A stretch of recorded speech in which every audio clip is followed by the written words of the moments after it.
nouveau chapitre de l'actualité. Merci à vous tous de nous rejoindre.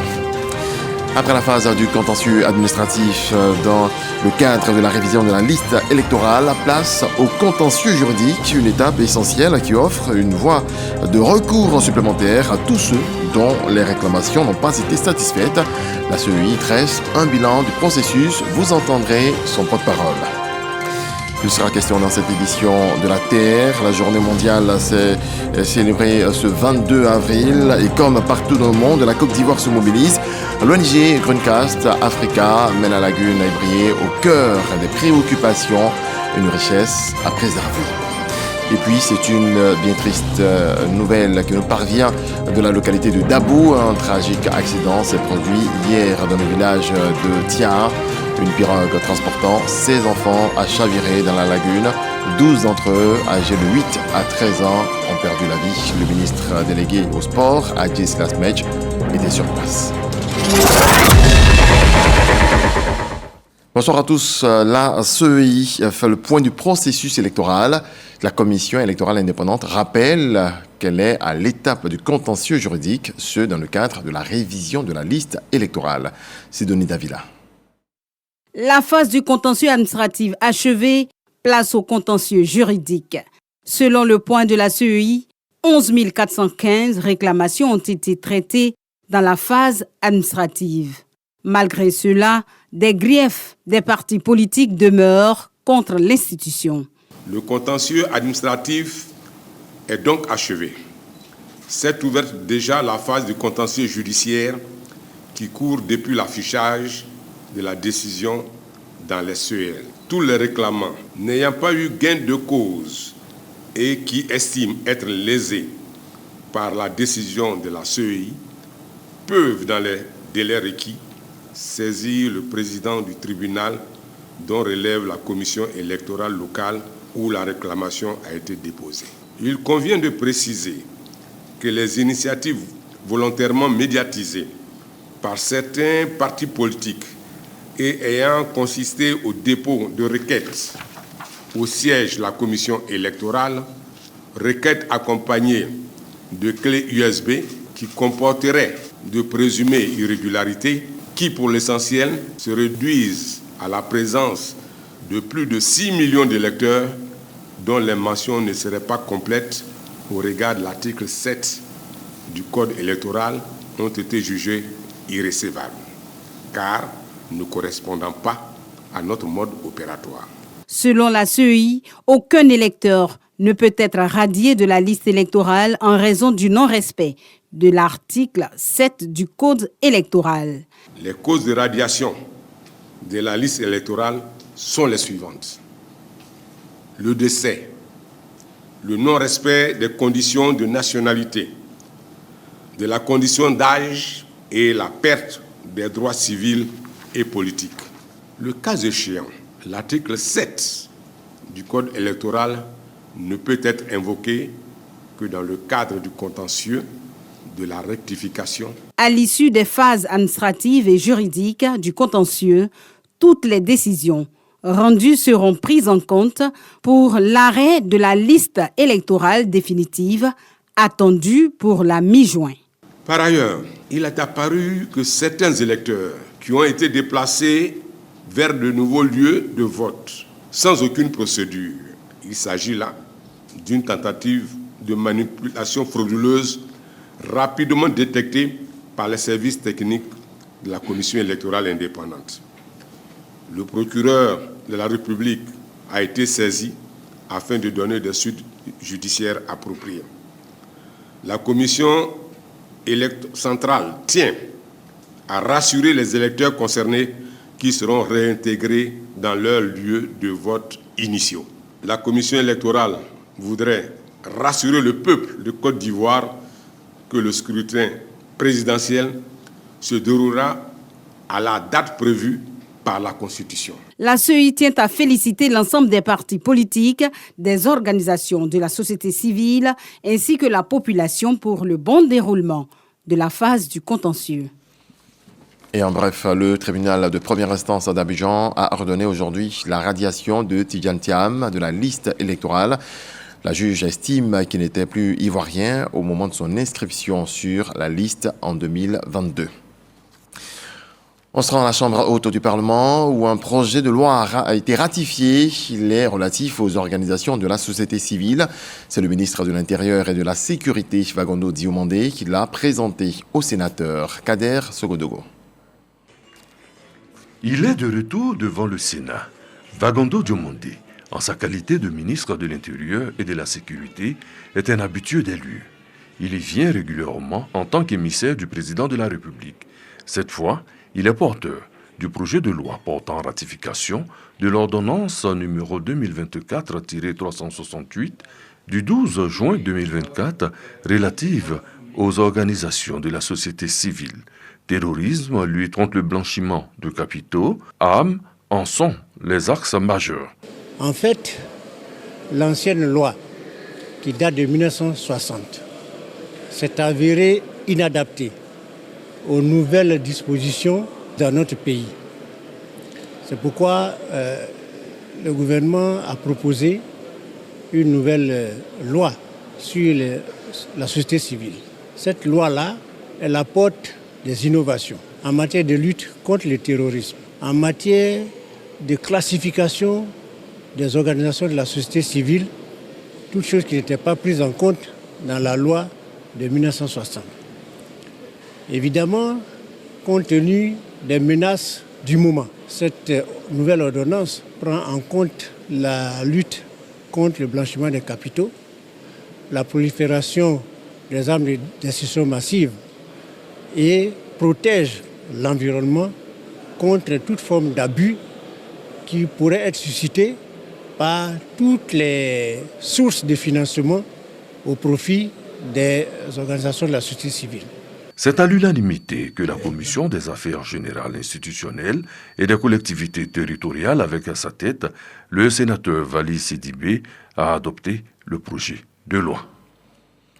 Elles sont tristes, le cœur lourd, elles ne savent où donner de la tête. Les populations de Dabou ont perdu 12 de leurs enfants. Ils étaient au nombre de 16 dans une pirogue qui a chaviré. Le ministre délégué au sport, Adjessila Smetch, a traduit la compassion du gouvernement aux familles. Ido Fofana.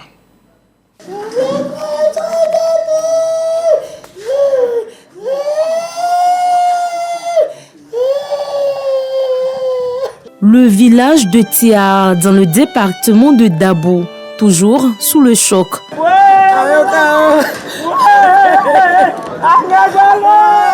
C'est lui que je pleure. Le lundi, il était avec moi à la maison. Il me dit, Mémé, je vais aller en Galinée. Tu me donnes quoi? J'ai dit, bon, je vais te donner ton déjeuner. Et quand on a compris que vraiment ces enfants-là sont noyés, vraiment, c'était pas facile. Bien, il m'a dit non, qu'il partait à l'église. Comme il partait faire l'œuvre de Dieu, donc il ne peut pas l'empêcher de ne pas partir. Je ne sais pas comment ça s'est passé. Un coup, on me dit qu'il s'est noyé. Un matin, là, on m'appelle, on me dit non, qu'il a récupéré son corps. Donc je ne sais pas quoi dire. 16 enfants qui revenaient de Kaka, un village où se déroulait une activité spirituelle dénommée Galilée, organisée par l'église méthodiste, qui a lieu tous les lundis de Pâques, ont perdu la vie.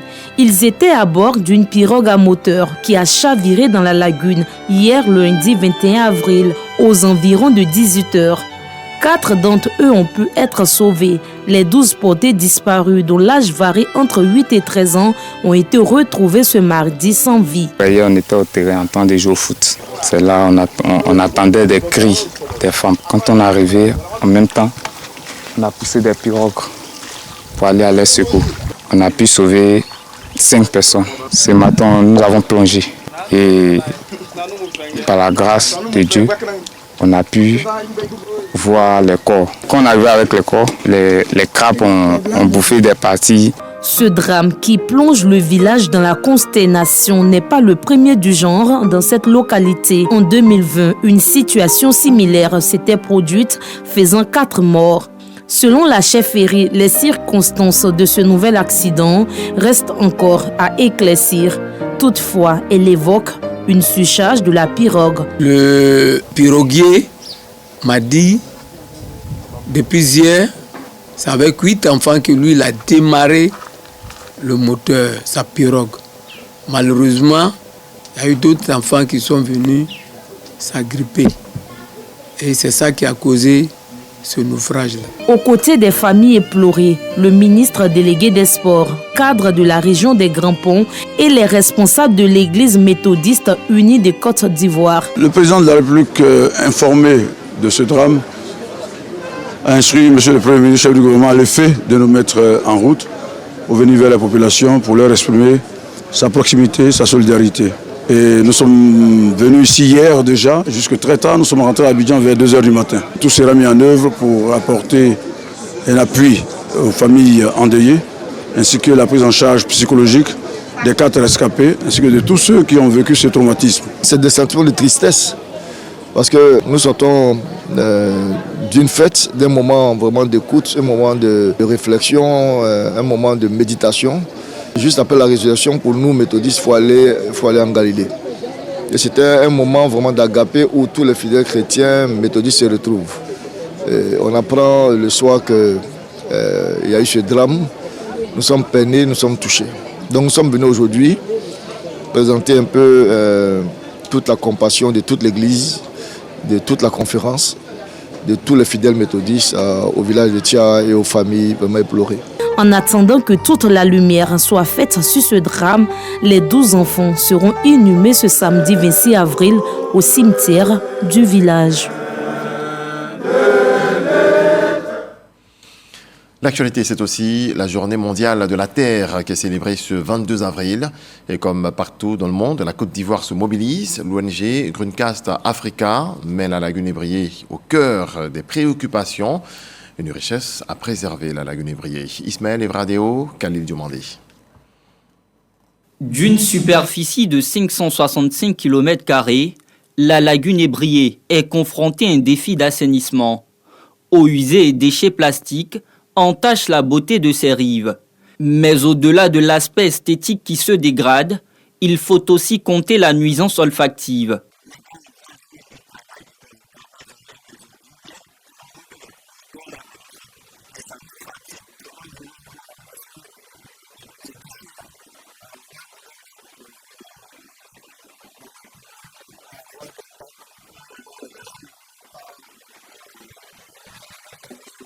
Des observations mises en avant par l'ONG Greencast Africa à l'occasion de la Journée mondiale de la Terre sous le thème « Sauvons la lagune ébriée ».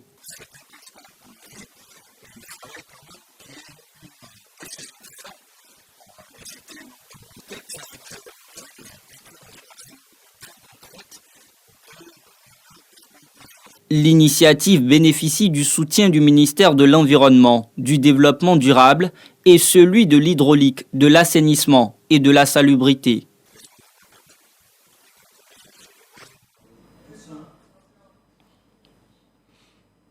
Hors du continent à présent, on parle diplomatie. Nogozen Bakayoko, ambassadeur extraordinaire et plénipotentiaire de Côte d'Ivoire en Italie, a présenté ses lettres de créance au président de la République de Chypre. Elle a sacrifié à la même tradition bien avant à Saint-Marin et à Monténégro. Michel Digré. L'ambassadeur de Côte d'Ivoire en Italie, Nogozen Bakayoko, présente ses lettres de créance au président de Chypre. Au cours des échanges, Nikos Christodoulides est revenu sur l'excellence des relations entre les deux pays basées sur des valeurs et des principes communs. Il a exprimé sa profonde gratitude aux autorités ivoiriennes pour leur soutien constant aux candidatures chypriotes au sein du système des Nations Unies. Nogozen Bakayoko a sacrifié à ce même protocole à Monténégro en tant que premier ambassadeur ivoirien depuis l'établissement des relations diplomatiques entre la Côte d'Ivoire et ce pays en octobre 2014. Dernière étape de cette série de présentations de lettres de créance, Saint-Marin, troisième plus petit État d'Europe après le Vatican et Monaco. L'ambassadeur Nogozen Bakayoko a été nommé le 14 février 2024 par le président de la République Alassane Ouattara, ambassadeur de Côte d'Ivoire en Italie, une circonscription diplomatique qui couvre 9 pays. La Côte d'Ivoire représente en Europe à travers ses représentations diplomatiques. Notre pays est également représenté aux réunions de printemps du Fonds monétaire international, FMI, et du groupe de la Banque mondiale aux États-Unis. Les ministres Niali Kaba et Adama Coulibaly ont entamé dès leur arrivée à Washington une série de rencontres. Serge Coléa est notre envoyé spécial. C'est une tradition pour la délégation ivoirienne. La ministre de l'économie, du plan et du développement, Niali Kaba, et le ministre des Finances et du budget, Adama Coulibaly, entament leur mission à Washington, D.C. dans le cadre du printemps du Fonds monétaire international et du groupe de la Banque mondiale par une rencontre avec l'administrateur de la Côte d'Ivoire au FMI. Installé en octobre 2024, Wothabuna Ouattara occupe le 3e siège de l'Afrique subsaharienne au sein d'un conseil d'administration de 25 membres. Il représente 14 États africains au sein de la plus haute instance décisionnelle du FMI. Nous sommes venus rendre visite donc à l'administrateur pour voir avec lui les questions émergentes qui vont marquer en fait ces réunions de printemps du Fonds monétaire de la Banque mondiale. Nous venons de sortir d'une mission du Fonds et qui a reconnu que la Côte d'Ivoire avait des performances à tous les niveaux, un taux de croissance assez important, un déficit budgétaire qui est contrôlé avec une consolidation qui est en cours. On va arriver cette année 2025 à 3%. L'inflation est contenue, nous sommes à 3,5% de taux d'inflation. Au menu de cette première journée des échanges avec Abebe Selassie, directeur du département Afrique du FMI. Après le FMI, c'est au tour de la Banque mondiale.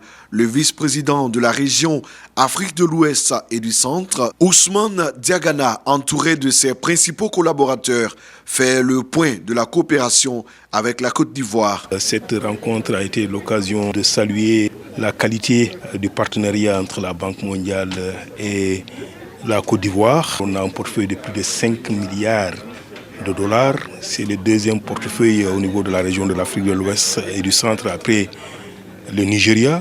Nous avons également saisi l'occasion pour féliciter aussi la Côte d'Ivoire à travers le processus qu'il a mis en place pour préparer son plan national de développement. Nous sommes au bout d'un cycle de réflexion sur notre développement à moyen terme. Et nous voulons entamer donc la prochaine étape, les prochains 5 ans, avec l'expérience que la banque a d'aider des pays similaires à atteindre donc les objectifs de développement à long terme. Nous continuons de travailler ensemble pour que donc nous ayons un plan de développement qui soit pertinent. La Côte d'Ivoire prend part aux réunions de printemps du groupe de la Banque mondiale et du Fonds monétaire international du 21 au 26 avril prochain. Plus fort ensemble pour un avenir radieux, le thème du cinquantenaire de la CEDEAO, dont les festivités ont été lancées ce mardi, lancement auquel on prépare le président ghanéen et le représentant de son homologue ivoirien, le président du CESEC, Eugène Akaole. Mama Traoré. Loin d'être fragilisée par les critiques, la CEDEAO, Communauté économique des États d'Afrique de l'Ouest, reste déterminée à réaliser la vision à l'origine de sa création le 28 mai 1975, celle de bâtir une Afrique de l'Ouest unie, intégrée, stable et prospère. Manifestation de cette détermination ce mardi à Accra, où ont été lancées officiellement les festivités marquant le cinquantenaire de l'organisation.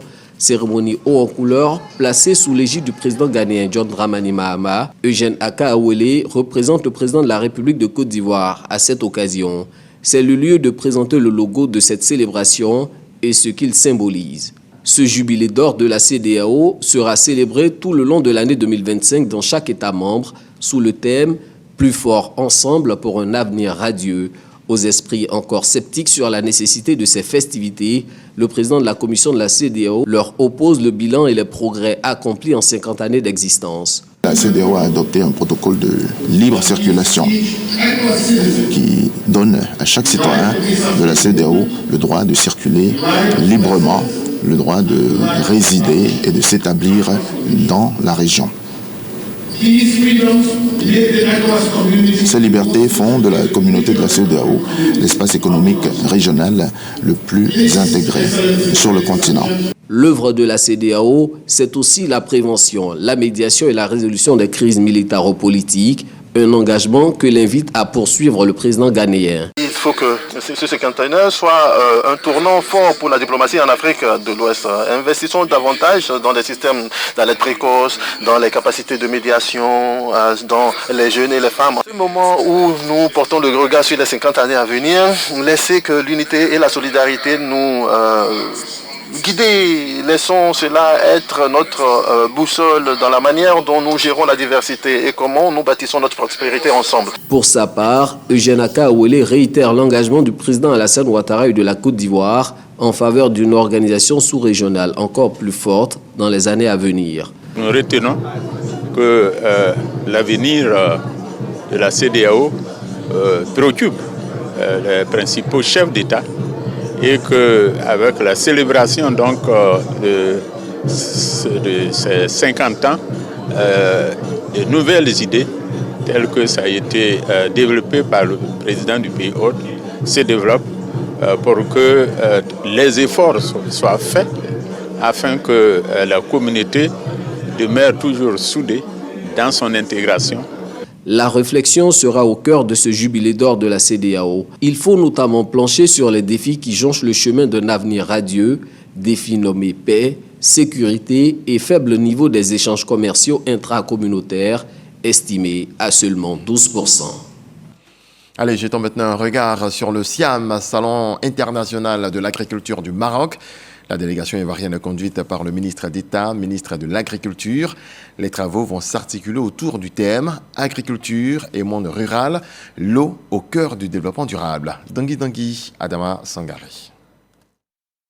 Située au nord du Maroc, la ville de Meknès abrite la 17e édition du SIAM, Salon international de l'agriculture du Maroc, ouvert ce lundi, en présence du prince héritier.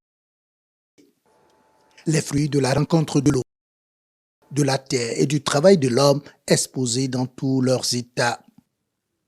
De quoi faire du SIAM un rendez-vous agricole international du donner et du recevoir que la Côte d'Ivoire n'a pas eu tort de participer, selon le ministre de l'Agriculture. Nous savons que chaque goutte d'eau qui tombe est une solution pour l'agriculture. Mais avec les changements climatiques, notre souhait aujourd'hui, c'est d'utiliser l'eau de façon raisonnable pour permettre à nos agriculteurs de pouvoir se développer. Nous avons également pris contact avec un certain nombre d'opérateurs économiques qui viendront en Côte d'Ivoire dans le cadre de notre salon. Et l'occasion pour nous était belle aussi de pouvoir lancer des invitations aux différents pays qui participent à ce salon afin qu'il y ait une ruée sur la Côte d'Ivoire au niveau du salon de l'agriculture et des ressources animales de Côte d'Ivoire. Agriculture et monde agricole au cœur du développement durable. C'est le thème de cette 17e édition du SIAM qui a mobilisé plus de 1500 exposants venus de 70 pays pour plus d'1 million de visiteurs attendus. Sa consommation annuelle s'élève à plus de 2 700 000 tonnes. Cependant, les producteurs de la banane plantain ne parviennent pas à combler le gap. Plusieurs raisons sont évoquées, notamment les changements climatiques. Conséquence, on constate une flambée des prix. Voici le coup d'œil de Khalil Diomandé. C'est avec beaucoup d'espoir que Tata Bakayoko observe ce déchargement de régime de bananes. Depuis 2 semaines, cette détaillante au marché Gouro d'Adjamé peine à se ravitailler. Actuellement, à faire des bananes, c'est pas facile. Tu viens t'asseoir des jours même, on décharge devant toi, tu gagnes rien. Sur un coup de chance et à l'issue d'âpres négociations, Tata réussit à s'en sortir avec une petite quantité de bananes contre la somme de 50 000 francs CFA. Un coût qu'elle juge trop élevé, mais pour Mawa, la propriétaire de la cargaison, le fruit se fait de plus en plus rare, d'où cette hausse des prix.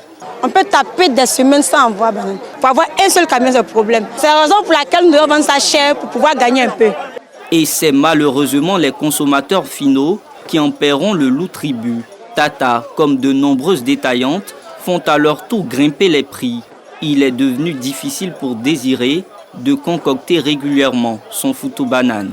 Je ne peux pas faire foutou à tout moment parce que si je dois payer 4 000, 5 bananes à 1000 francs, 2000, je suis obligé de faire foutou une fois seulement dans le mois.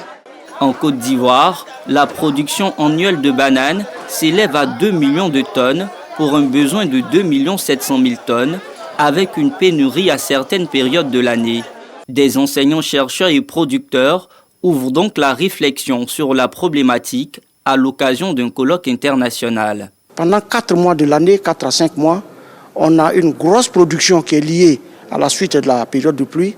Et pendant à peu près 7 mois, entre donc le mois de mars, avril, mai, juin, juillet, août jusqu'à septembre, il n'y a plus de bananes sur le marché du fait de l'effet drastique de la sécheresse sur les plantations de bananes.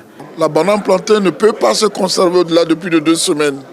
Ça veut dire qu'au moment de la récolte, quelques mois après, plus de bananes plantées. Du coup, la loco va devenir chère sur le marché, le foutou et la banane vont devenir chers sur le marché. Mais comment relever ces défis?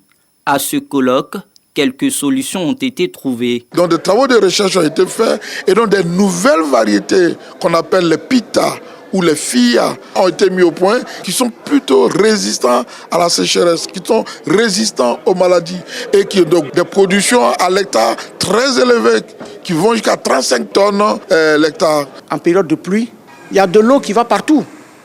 Et cette eau-là, au lieu qu'elle aille tout détruire, on met en place une politique qui permet de la récupérer et de la stocker. Et lorsque on est dans les périodes de sécheresse, on prend cette eau-là pour faire de l'agriculture. Les prévisions établissent que dans les 5 prochaines années, la demande nationale de bananes s'établira à plus de 3 millions de tonnes par an. La mise en œuvre de stratégies efficaces pour combler ce besoin s'impose. On retrouvera certainement la banane du côté d'Atekoubé, puisque les travaux du marché de fruits et légumes Dominique Ouattara dans cette commune sont presque terminés. À l'occasion du FEMUA, le ministre-gouverneur Cissé Bakongo a conduit une visite guidée avec des invités venus de la Guinée sur les lieux. Abigail Niava, Franck Quadio, Issa Dambeli. Après la culture, le FEMUA s'engage dans la promotion du tourisme. Les festivaliers visitent le marché aux fruits et légumes Dominique Ouattara dans la commune d'Atekoubé, baie du Banco. Une initiative portée par le ministre-gouverneur du district d'Abidjan, Ibrahima Cissé Bakongo. Pour nous, cette visite est une aubaine pour présenter au monde entier ce que la Côte d'Ivoire est en train d'engranger comme succès. Quand on voit les ponts, les échangeurs, on pourrait s'imaginer que c'est tout. Il y a aussi des espaces de vie où les populations peuvent venir se récréer, prendre de l'air. Un projet salué par les délégations invitées, notamment la ministre guinéenne de l'enseignement technique, de la formation professionnelle et de l'emploi Kaba Aminata. Nous sommes venus sous l'invitation de monsieur le ministre-gouverneur pour vraiment voir quel est un espace aménagé pour les femmes, en particulier de la Côte d'Ivoire, qui aujourd'hui revendent des fruits, des légumes. Mais comme vous voyez, c'est un site vraiment magnifique où on peut même faire de l'écotourisme. Nous souhaiterons quand même passer le message du général Mamadi Doumbouya à l'égard de son frère aîné, le président de la République de Côte d'Ivoire. Les salutations fraternelles et chaleureuses du peuple guinéen vis-à-vis du peuple ivoirien. Le promoteur du festival, Salif Traoré, entend mettre en lumière ce site encore méconnu. Il était important pour nous de venir ici avec nos invités, leur faire voir comment est-ce que les choses évoluent aussi au niveau des infrastructures en Côte d'Ivoire. Aussi encourager le ministre-gouverneur dans son action, tant à valoriser ce que nous n'avions pas espéré avant. Ce site en cours de finition comprend un marché pour les commerçantes de fruits et légumes, un restaurant, le parc national du Banco. Il incarne un projet de tourisme urbain. En bref, en image, les funérailles du pape François se dérouleront samedi 26 avril au matin sur la place Saint-Pierre au Vatican. Des centaines de milliers de fidèles sont attendus, mais aussi des dirigeants étrangers comme les présidents ukrainiens Volodymyr Zelensky, français Emmanuel Macron ou américain Donald Trump. La Pologne et l'Italie ont respectivement décrété 1 et 5 jours de deuil national. Très belle nuit, Dieu nous garde. Bonsoir.